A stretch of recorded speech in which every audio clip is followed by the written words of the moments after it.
Olá, eu estou de frente hoje com um homem de muita fé. Pedro Siqueira arrasta multidões para rezar o terço com ele numa igreja do Rio de Janeiro. Faz isso há 15 anos e sempre surpreende os fiéis com mensagens que diz receber dos santos, dos anjos e dos mortos. Pedro Eduardo Siqueira é carioca, tem 40 anos, aparenta menos. Fez direito e trabalha na Advocacia Geral da União. Desde menino ele tem essas visões, o que assustou muito a família e quase atrapalha a vida de estudante. No começo deste ano, Pedro lançou este seu primeiro livro, Senhora das Águas, que escreveu, segundo suas palavras, a pedido de Nossa Senhora. O incrível é que Pedro conta essas coisas com uma enorme simplicidade. Ele leva uma vida super normal, é casado, acaba de ganhar seu primeiro filho e paixão mesmo ele tem pelo futebol, ou melhor, pelo Fluminense. É isso mesmo, é? É importante isso, a paixão é pelo Fluminense Futebol Clube. Você aparenta mesmo ser muito mais moço e eu gostaria de saber sua história, Pedro. Tomei conhecimento da sua história outro dia por uma grande matéria que li, uma reportagem que li a seu respeito. Sim. E fiquei muito curiosa. E gostaria de saber da origem de tudo. Você é nascido no Rio de Janeiro? Sou nascido no Rio de Janeiro, sim, na zona sul do Rio de Janeiro. É. Você teve uma infância absolutamente normal? Quando é que você começou a... O que é? Você ouve vozes? Como é que se dá o seu processo? Bom, eu não saberia dizer a origem, porque desde criança eu já via e ouvia. Então, para mim, o normal... A lembrança mais remota é de que idade, mais ou menos? Eu conto sempre que a mais remota, com uns 3 anos de idade, na pracinha lá em Copacabana. Eu costumava ir brincar sempre na pracinha. Hoje em dia tem o metrô na pracinha lá onde eu brincava, né? Eu morava ali em frente. E me lembro de ver sempre aquele homem muito alto me acompanhando, né? Quando eu dava voltas de velotrol. Você via um homem? Sim, eu via Vestido como? Você consegue com uma lembrar? túnica verde. Uma túnica verde, uma pele que brilhava. E ele, muito tranquilo, ficava me olhando, né? Me observava sempre, estava sempre junto de mim. Um homem de cara limpa, sem barba, sem nada? Sem barba, de traços finos e um rosto muito angulado, né? Uns olhos que eram verdes, como o cabelo dele era um pouco esverdeado, luminoso. E lembro dele tomar conta de mim, assim, dele estar sempre comigo, eventualmente me dizer alguma coisa. Então, não vai por aí, você vai se machucar, fica tranquilo, vem pra cá, algumas coisas assim. Você sozinho, brincando lá? Não, eu brincava com os meus irmãos, amiguinhos lá do prédio, tinha minha babá. Então, assim, pra mim era normal, era uma coisa que acontecia todo dia. E eu não me recordo quando começou. Me lembro que algumas vezes minha mãe ficava um pouco impressionada com aquilo que acontecia. E com o que eu dizia pra ela. O que é que você dizia? Ela dizia que quando eu era criança, por exemplo, no berço, algumas vezes eu a chamava, né, de noite, e ela via as portas batendo, as janelas abrindo e fechando, né, uns efeitos assim, uns fenômenos telecinéticos, digamos assim. E ela ficava com um pouco de medo, né. Meu pai também, me lembro dele ficar um pouco assustado com essas coisas, né, toda vez que eu falava sobre isso. Mas eu era criança, pra mim aquilo era normal, né? É claro que se eu visse alguma coisa muito feia, algum ser demoníaco, alguma coisa assim, eu chorava. Eu era criança, eu chamava por eles. Mas você via outras criaturas, digamos, sim. além deste homem? Via. E aí era essa hora que eu chorava, né? Minha mãe dizia que eu tinha um terror noturno enorme às vezes, né? Que ela já não... Chegou em certa época, ela não sabia mais o que fazer. Porque eu chorava muito e dizia pra ela o que acontecia lá. O que e ela fizeram? não via. Levaram você ao médico? Ela me levou a psiquiatra, a psicóloga. Com quantos anos? Eu tenho a recordação da psicóloga, do psiquiatra, eu tenho com 5, 6 anos de idade. Neurologista também. Pra ver se você tinha algum problema. Foi. E aí não se constatou nada. E ela conta que ela desistiu dessas pesquisas todas quando um neurologista, não me recordo mais o nome dele, chamou a atenção dela e falou, olha, chega, já foi tudo que era possível para investigar o garoto não tem nada, deixa o garoto viver a vida dele. É assim que ele falou.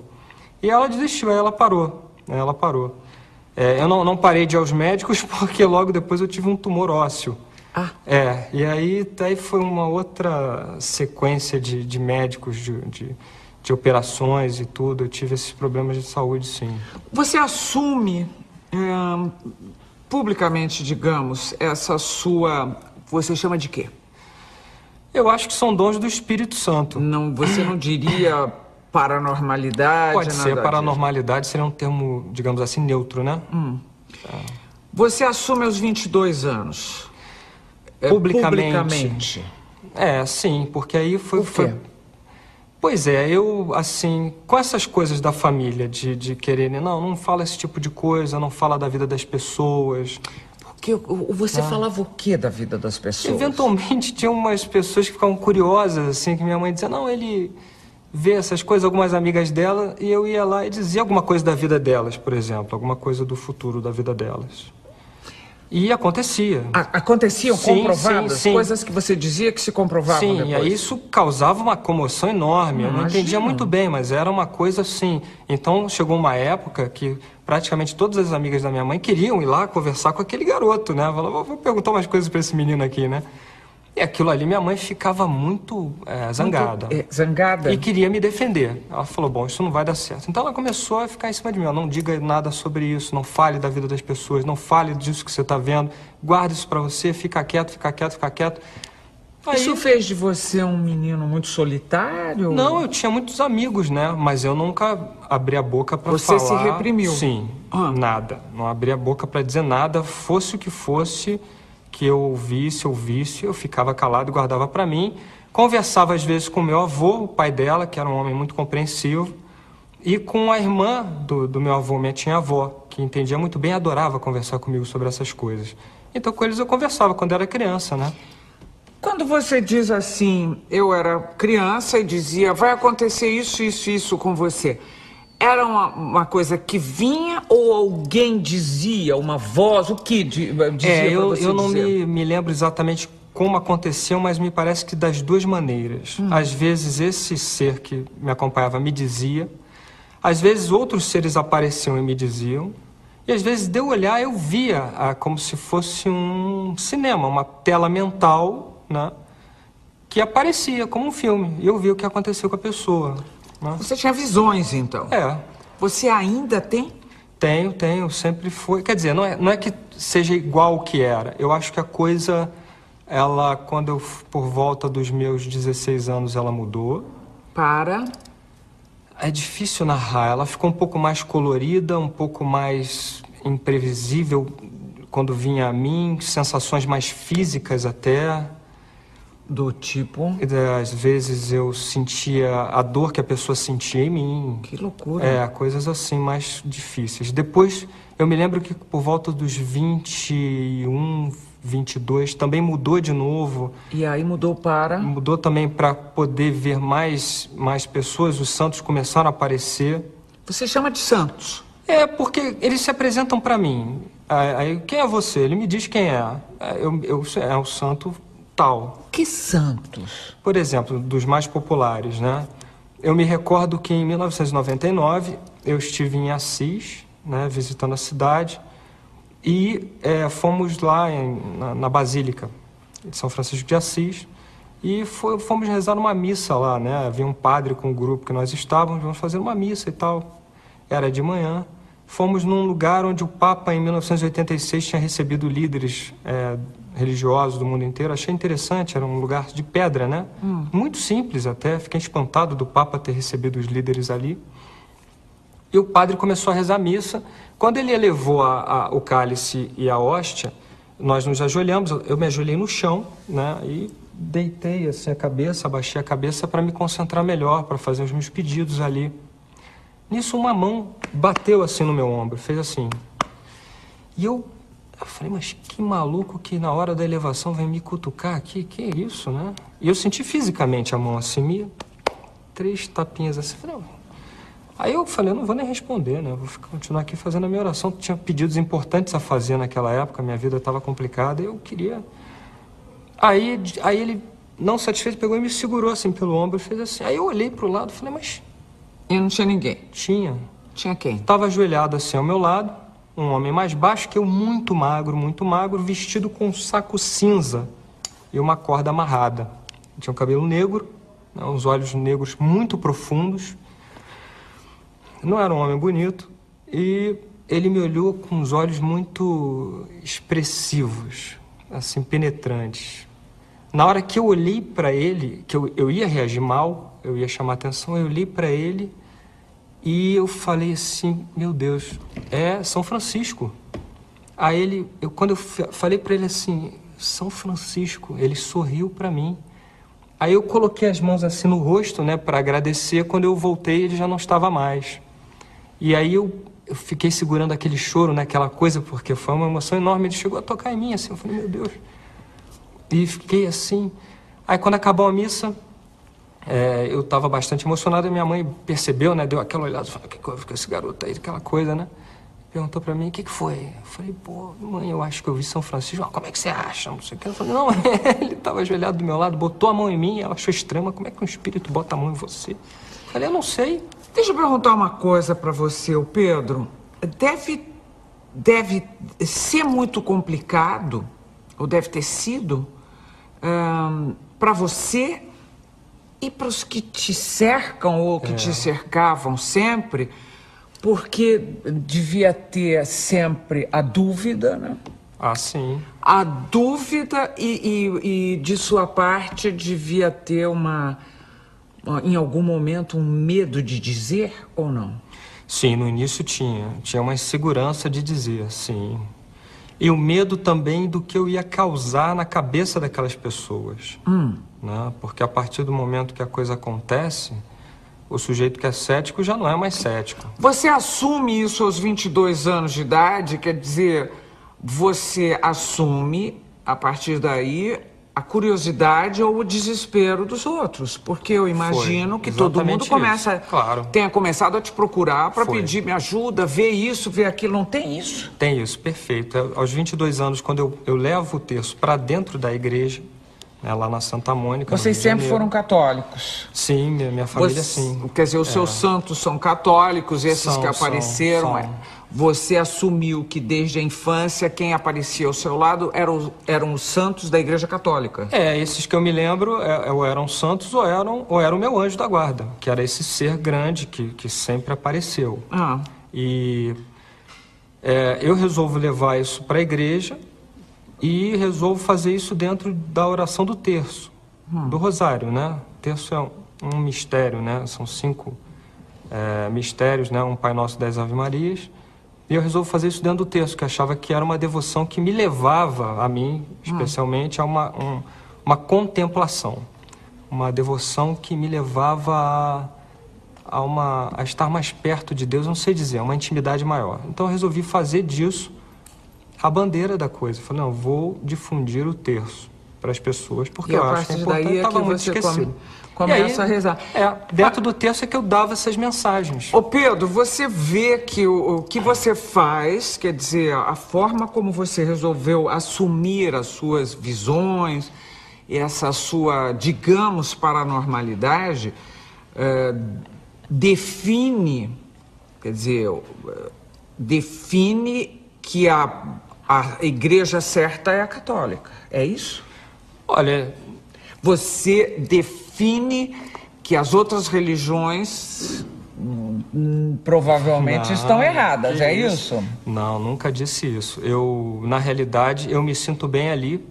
Né? Mas se esses santos, quer dizer, se você fala com essa segurança, essa certeza de que esses santos dizem, aparecem, ajudam, você está dizendo sim, esses santos existem, sim, a Igreja Católica está certa em cultuar esses santos, porque essa a verdade... Olha, eu acho, isso é bem colocado, eu acho que a Igreja Católica, ela tem um plano de vida excelente para quem quer se tornar santo. E por isso esses santos se tornaram santos. E fico feliz que eles venham me auxiliar na minha missão. Agora, é claro que Deus, Ele é Pai de todos. Né? Nossa Senhora mesmo diz, ela é mãe da humanidade, ela não é mãe dos católicos apostólicos romanos, ela é mãe de todos, tanto que ela abre os braços para todos. Então eu acho assim, se a pessoa tem uma vida que tem essa adoração por Deus, que é fundamental, né? Traz Deus no seu coração e adora a Deus, né? Se a pessoa tem uma vida com atos de amor e caridade, é uma pessoa correta, é uma pessoa que se esforça pelo próximo, que se esforça em evoluir espiritualmente, eu acredito que essa pessoa vá para o céu. Independente da religião dela. Ok. Independente. E você diz assim, é a minha missão, qual é? A minha missão, me parece que a mais importante é difundir essa amizade com Deus. É dizer para as pessoas, o mundo hoje é muito materialista, é muito consumista, é muito imediatista, tudo tem que ser pronto, rápido. Esqueceram a Deus. Então, a minha missão é essa, Deus existe, sejam amigos de Deus. Eu acho que isso resume a minha missão, é isso que eu faço. Muito bem, nós estamos terminando o primeiro bloco de frente com Pedro Siqueira, o homem que conversa com Nossa Senhora. Ainda não falamos disso, nós voltamos em seguida, até já. De volta para mais um bloco de frente com Pedro Siqueira. Ô Pedro, como é que é uma história, um episódio que você narra de que você teria morrido quando era criança e depois renasceu? Que história é essa? Meus pais contam que eu era bebê, acho que tinha um mês, e tive uma crise, alguma convulsão no colo da minha mãe de tarde e apaguei. E ela chamou a vizinha para ajudar e elas achavam que eu estava morto, né? E me levaram imediatamente para o hospital. Ela me conta que ligou para o meu pai no escritório, ele estava no centro da cidade trabalhando. Seu pai fazia o quê? Meu pai é advogado. E sua mãe? Minha mãe é psicóloga. Ela estava em casa, ele estava trabalhando lá no centro da cidade. Ele conta que quando ele recebeu o telefonema, seu filho morreu, vem para casa. Ele ficou louco, saiu correndo, uma confusão. E ela diz que eu cheguei sem vida no hospital e que aí tentaram me reanimar. E meu pai conta também que o médico tentou me reanimar e, de repente, eu voltei à vida, que a situação era muito grave, eu não sei que tipo de coisa aconteceu, e que eu teria retornado mesmo, e que o médico ficou bastante espantado com aquela situação num bebê tão pequeno. Fisicamente, cientificamente, já tentaram explicar o que você tem ou não? Olha, que eu saiba... Por exemplo, eventualmente, essa parada que você teve pode ter afetado de alguma maneira a função, eu não sei, elétrica no teu cérebro? Isso foi dito pro neurologista e tudo, né? Ele não achou nada de errado, realmente não. Você, apesar disso, você conseguiu levar uma vida normal? Normal. A primeira namorada, o melhor amigo? Normal.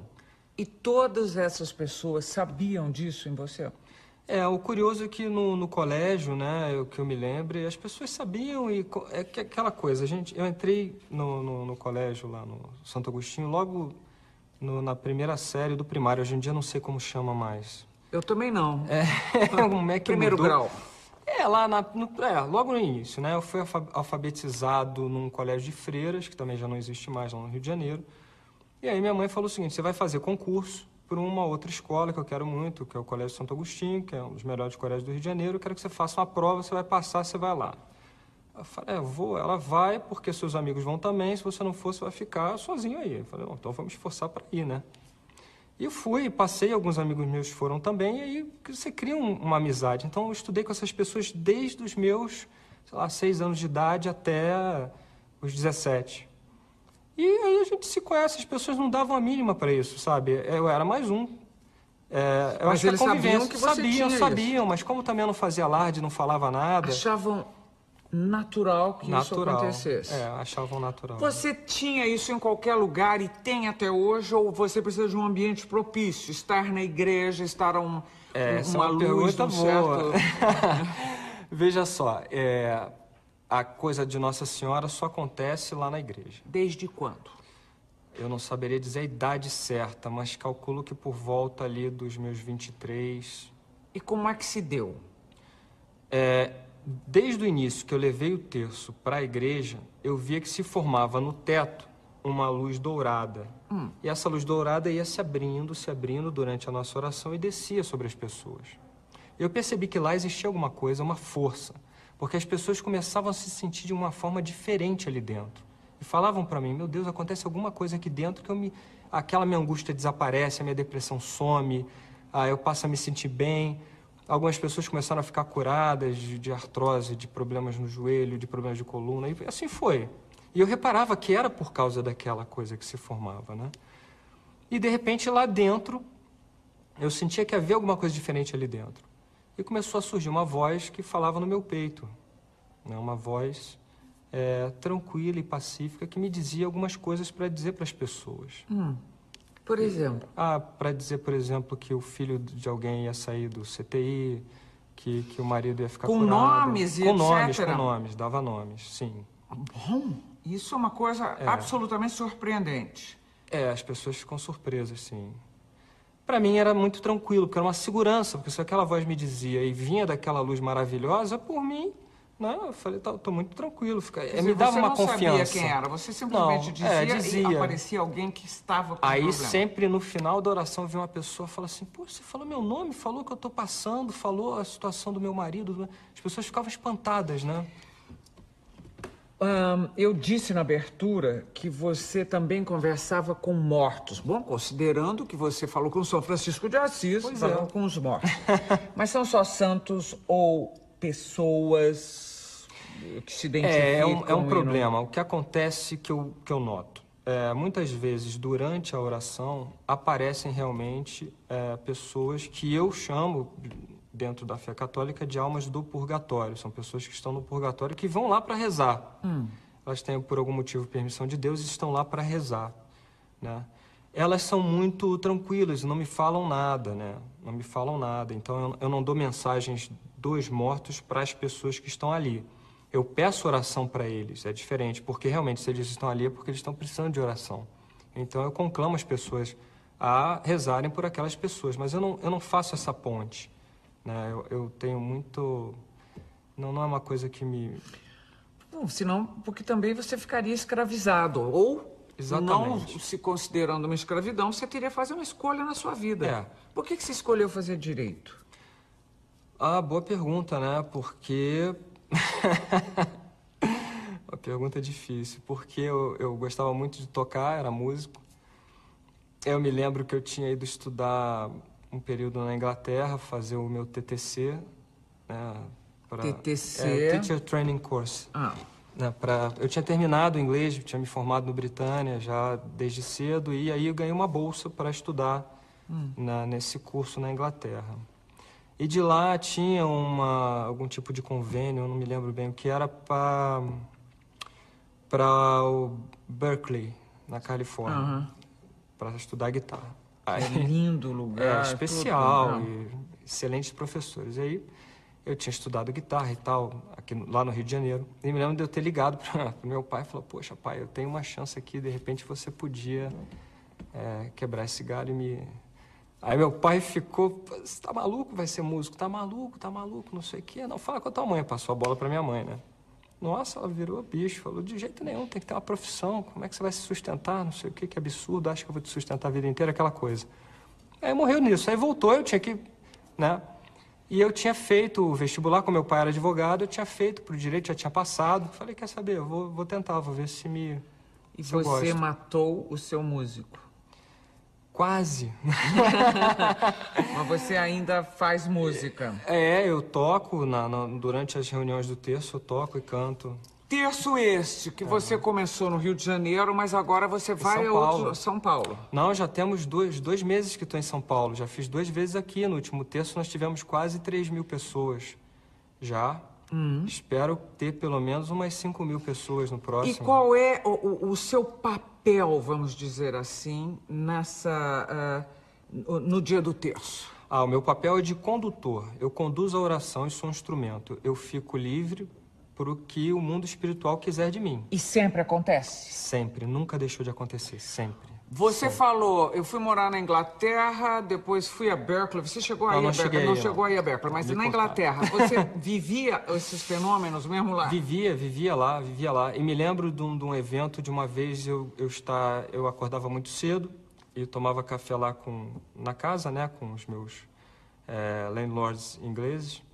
E me lembro de uma cena interessante. Ela tinha um quintalzinho onde ela colocava, arrumava as roupas, né? Ela era uma mulher alta, assim, bonita, forte.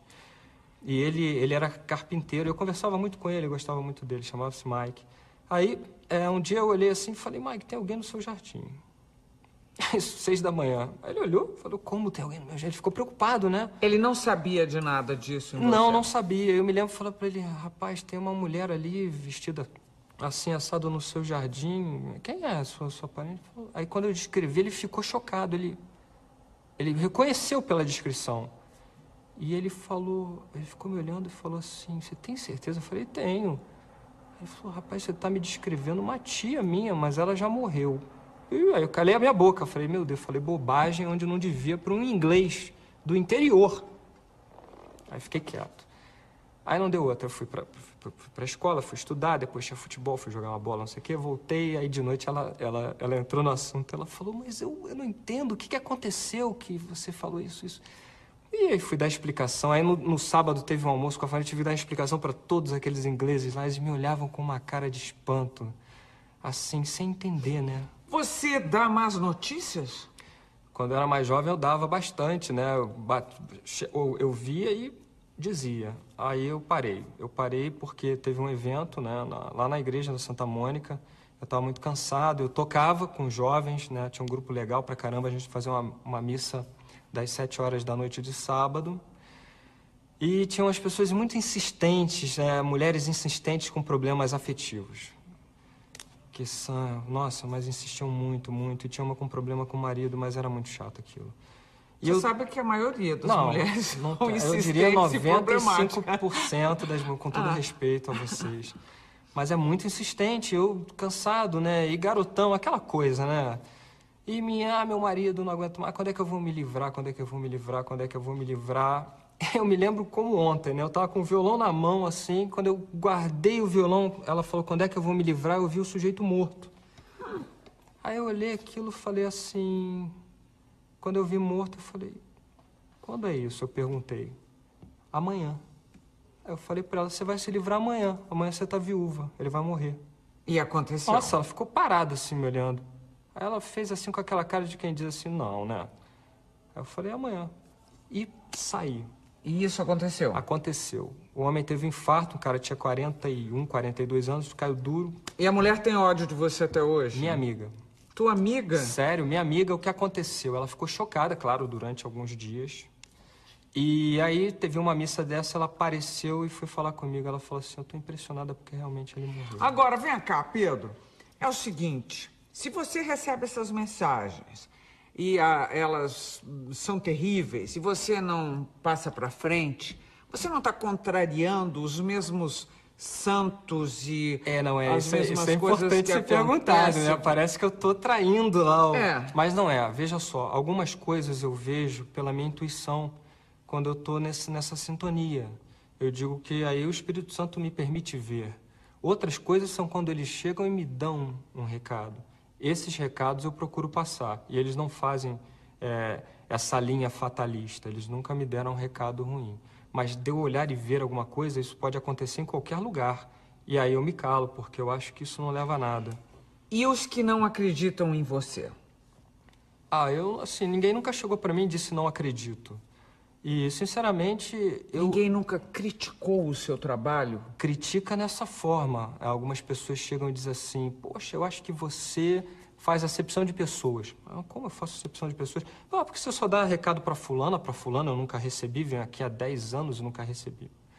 Esse tipo de crítica. E outras que me pegam na rua e falam, poxa, fala alguma coisa pra mim, fala alguma coisa da minha vida. Aí eu não vou... Eu não sou cartomante, entendeu? Eu não... E as suas... Você teve muitas namoradas? Não, poucas.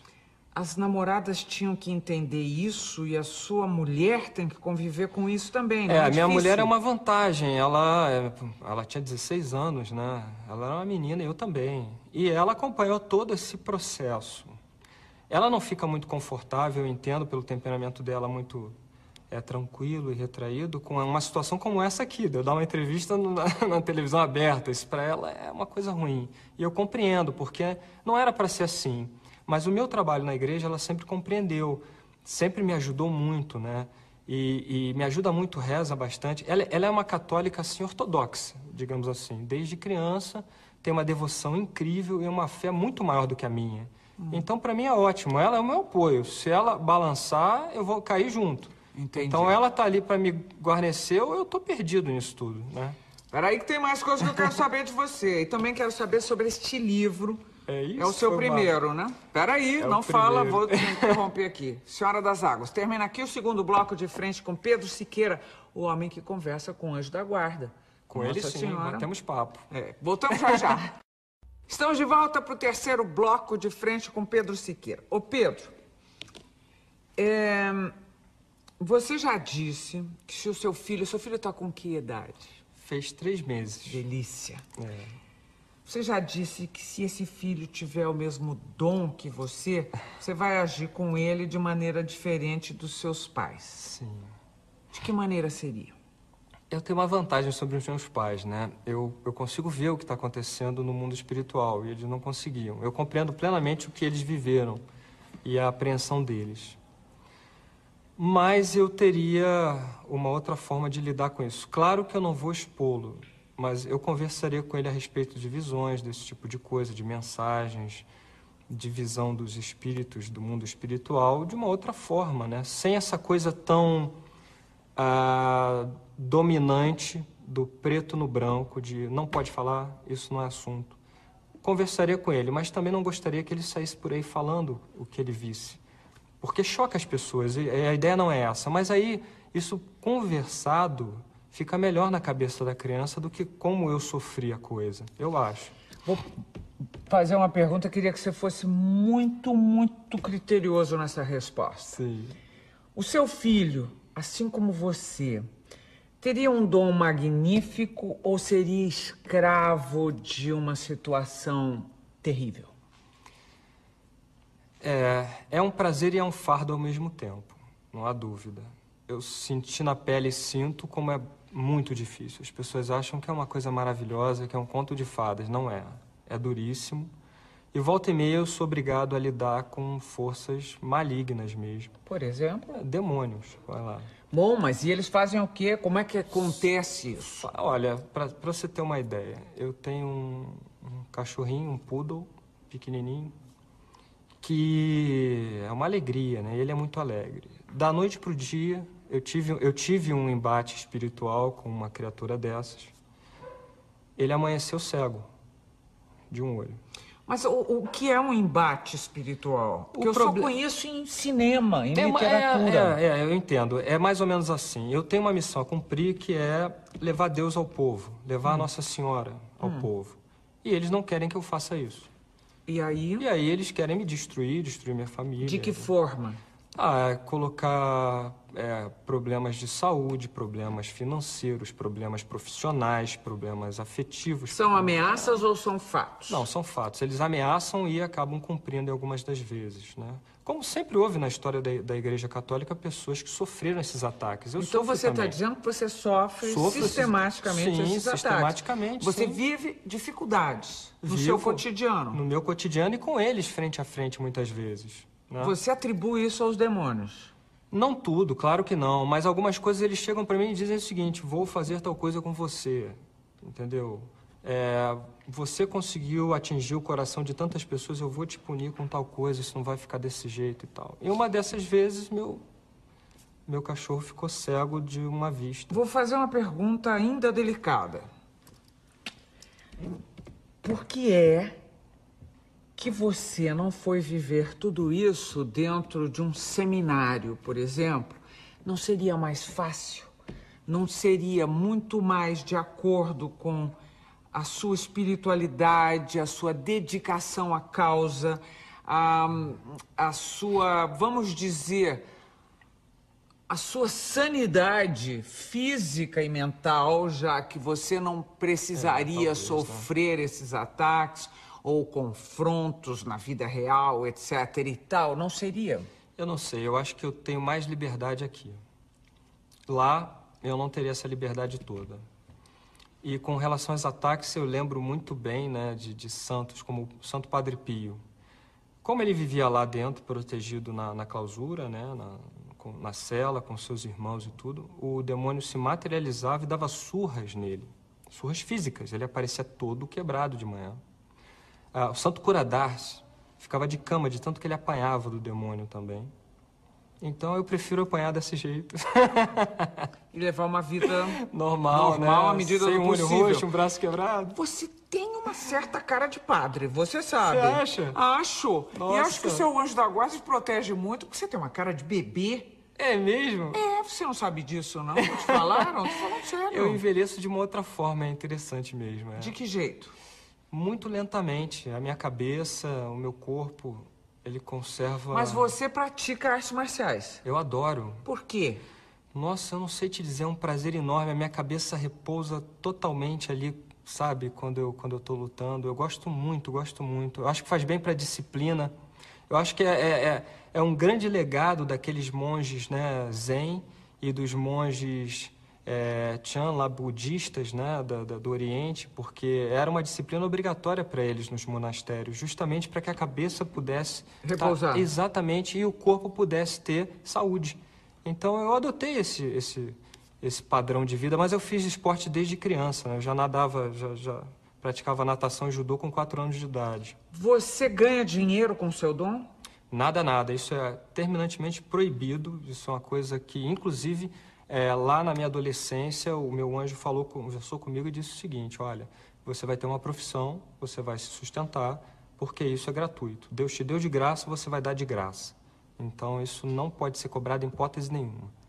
Não. O teu anjo da guarda conversa sobre o que com você? Porque agora mesmo você falou, ele é ótimo, me dá umas broncas. Ele é muito jovial, inclusive. Ele tem uma aparência muito jovem. Mas não é esse meio esverdeado? É ele mesmo.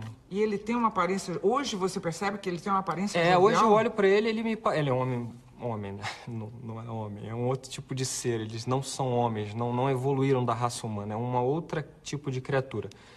Mas ele é muito alto, mas ele é muito jovem, parece um rapaz de 16 anos, assim, o rosto, 16, 17 anos, né? Muito magro. Os olhos é que são bem diferentes, assim. Mas ele sim, conversa comigo, sim. Em alguns momentos, sim, me diz coisas, eu digo algumas coisas pra ele, ou eu reclamo da vida pra ele, e aí ele me devolve e me diz algumas coisas. Com ele eu teria um diálogo, sim.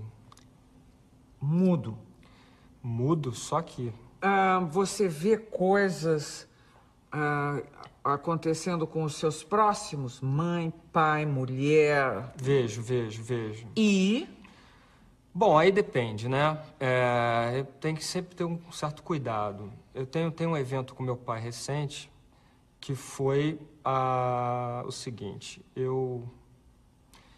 Muitas vezes eu não sei te explicar como se dá isso, mas o meu espírito é transportado para uma outra dimensão, para um purgatório. Vamos lá. Purgatório é um lugar físico? Olha, para mim porque como eu estou lá às vezes, né, ando por lá e às vezes converso... E ele tem que cara, por exemplo? Uma cara mais colorida do que o nosso mundo aqui, mas bastante similar. Bastante similar, com casas, com campos, com lagos, com... montanhas. Você diria que o Chico Xavier tinha o que você tem? Olha, eu não sei dizer, eu não conhecia assim... Vi um pouco da história, né, no filme. Dos livros que ele escreveu? Não, os livros foram psicografados, não é isso? Não, eu não psicografo, eu não incorporo. Esse livro aí não foi psicografado, é puramente mental. Mas você compreende o que acontecia com ele? Eu penso e aceita? Sim. Eu penso que Deus pode se manifestar em qualquer tipo de pessoa. E essas visões que ele tinha, talvez do outro lado...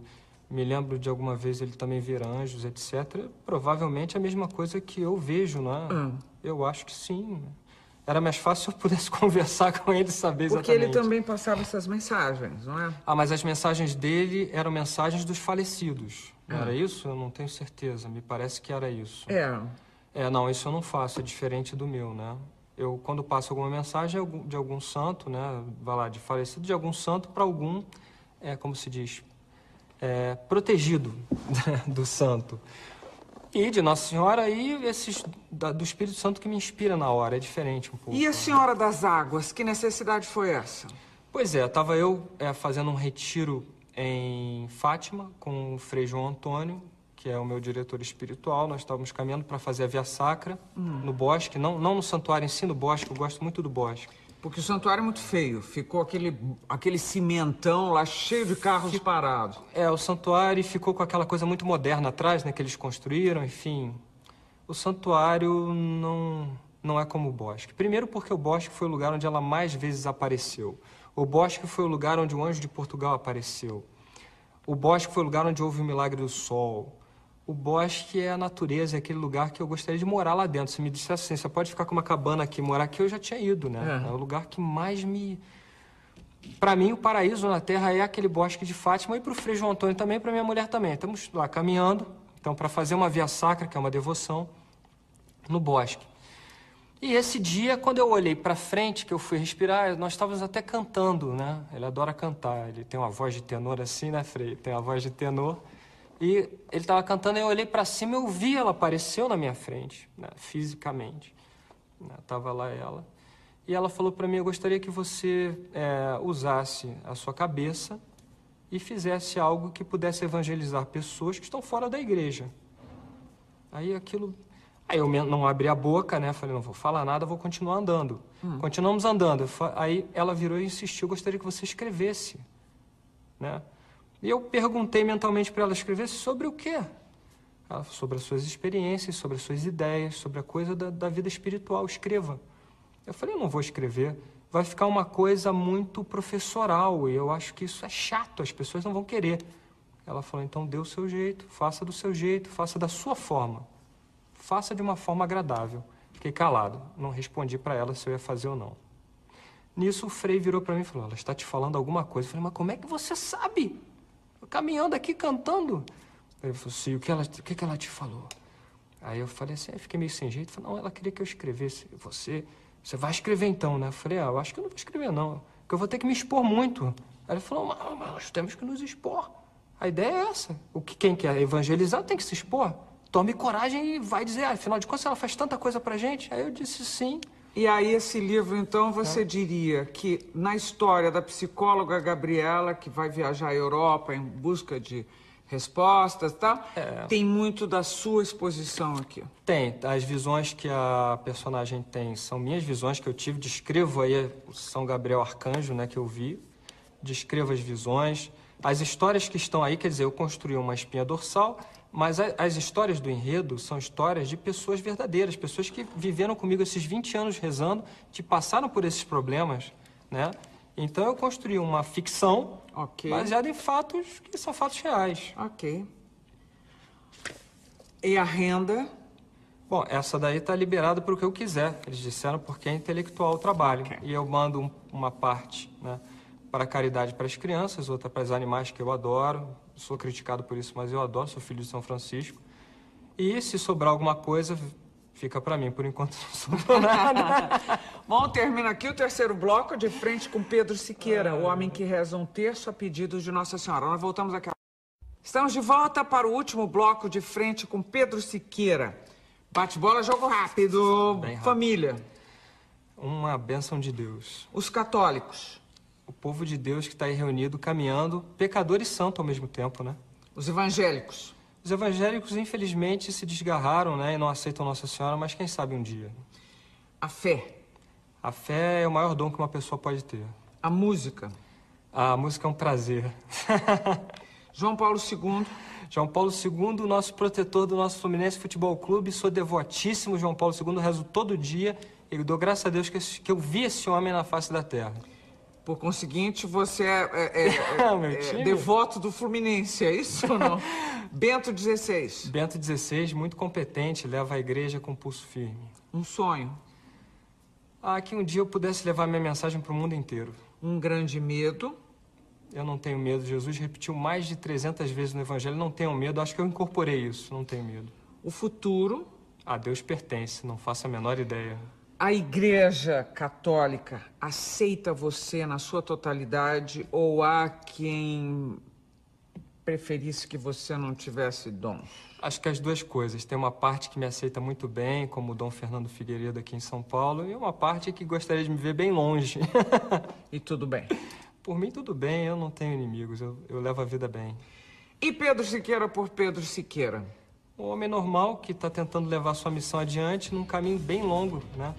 Buscando a sua santidade, quem sabe um dia, né? O homem normal eu posso contestar aqui. Pra mim. Querido, muito obrigada pela entrevista. Obrigado. E nós voltamos no próximo domingo com a dupla sertaneja Fernando Sorocaba, logo depois do programa Silvio Santos. Até lá.